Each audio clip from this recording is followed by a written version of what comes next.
Everyone welcome back to our channel to our new blog. তো আজকে আমরা যাচ্ছি ভোগ খাওয়া দাওয়া করতে, কারণ আমাদের ভোগ খাওয়ার একটা নিমন্ত্রণ আছে। আমাদের নিচে যে মিষ্টি দোকান আছে তারই বাড়িতে ভোগ খাওয়ার নিমন্ত্রণ আছে, তো সেখানে আমরা যাব। তো সেই জন্য আমরা বেরিয়ে পড়লাম এত গরমের মধ্যে ভোগ খাওয়া দাওয়া করতে। অ্যান্ড তারপর এই যে তোমাদেরকে যেতে যেতে শীতলা মন্দিরটা দেখিয়ে দিলাম। এই যে শীতলা মন্দির, এই যে শিব মন্দির সব পাশাপাশি আছে। খাওয়া দাওয়া দেওয়া অলরেডি কমপ্লিট হয়ে গেছে, এবারে সবাই যে যার বাড়িতে নিয়ে গিয়ে খাওয়া দাওয়া করবে।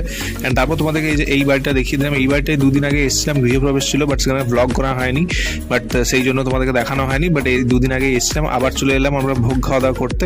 তো আমাদের প্রায়শই আমাদের নিমন্ত্রণ থাকে, কারণ আমাদের যেহেতু খুবই ক্লোজের মধ্যে সবাই, তো সেই জন্য তারপর চলে এলাম। ফার্স্টে এসেই আমাদের কোল্ড ড্রিঙ্কস দিয়ে দিল, কোল্ড ড্রিঙ্কস খেয়ে নিলাম। গরমের মধ্যে কোল্ড ড্রিঙ্কসটা বেশ ভালোই লাগছিল।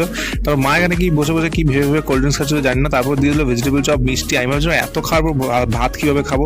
তারপর সোজা করে চলে গেলাম লাঞ্চ করতে, কারণ আমাদেরকে আবার বাড়িও ফিরতে হবে, অনেকটা লেট হয়ে যাবে। রিভিউ দেবো। ভোগ তো সব জায়গাতে খেতে বেশ ভালোই লাগে, আর ভোগ একটু খেলেই পেট পুরো ভর্তি হয়ে যায়। তো যাই হোক, আজকের ব্লগটা কেমন লাগলো সেটা অবশ্যই কমেন্ট করে জানিয়ে। দেখা হচ্ছে তোমার সাথে নেক্সট ব্লগে। আজকের মতো